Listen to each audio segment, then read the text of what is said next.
Hello everyone, welcome back in my chemistry class. और आज की क्लास में हम लोग बात करेंगे एटॉमिक स्ट्रक्चर से सबसे important concept Aufbau principle. What is Aufbau principal?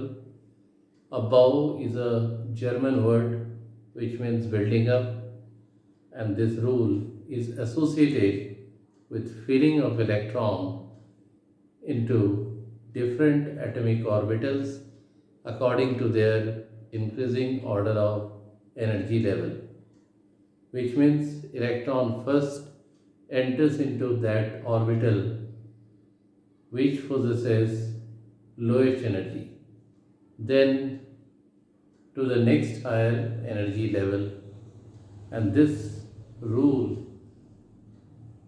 categorized into two parts, according to which rule number one, it states that electron first enters into that orbital for which the value of n plus L is minimum, where n represent the principal quantum number and L represent azimuthal quantum number. अगर दो atomic orbital है और हमें पता करना है कि electron किस एटॉमिक ऑर्बिटल में पहले एंटर करेगा, तो क्या करना पड़ेगा? n प्लस एल का वैल्यू फाइंड आउट करना है, जिसमें n प्लस एल का वैल्यू मिनिमम होगा, इलेक्ट्रॉन उसी एटॉमिक ऑर्बिटल में पहले एंटर करेगा। जैसे यहाँ एग्जांपल में 2p और 3p, 2p का n प्लस एल n 2 और p के लिए l का वैल्यू 1, तो n प्लस एल का वैल्यू क्या आ रहा है? 3, और 3p के लिए n प्लस एल 4, जिसका सिंपल मीनिंग है इलेक्ट्रॉन पहले किस में एंटर करेगा? 2p में, फिर 3p में। लो एनर्जी, हाई एनर्जी, तो ये एनर्जी ऑर्डर भी हम देख सकते हैं, 2p से ज़्यादा एनर्जी 3p का होता है।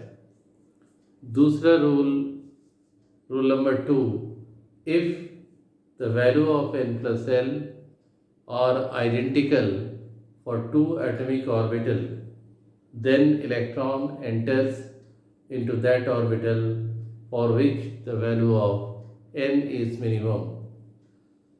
दो एटॉमिक ऑर्बिटल हैं और दोनों का n प्लस एल का वैल्यू सेम है, ऐसे में इलेक्ट्रॉन उस एटॉमिक ऑर्बिटल में एंटर करता है जहां n का वैल्यू मिनिमम।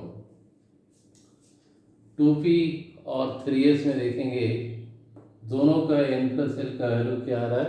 3, लेकिन 2p में n इक्वल टू 2 और 3s में 3, तो इलेक्ट्रॉन पहले किस में एंटर करता है? 2p में, क्योंकि n का वैल्यू मिनिमम है, और उसके बाद नेक्स्ट 3s में। तो एनर्जी ऑर्डर क्या हो गया? 2p से 3s का एनर्जी क्या होगा? ज़्यादा।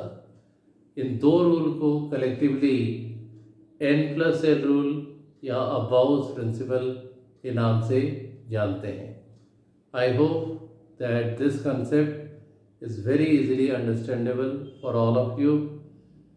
In our next segment, we'll talk about some more important topics from atomic structure. Till then, thank you and goodbye.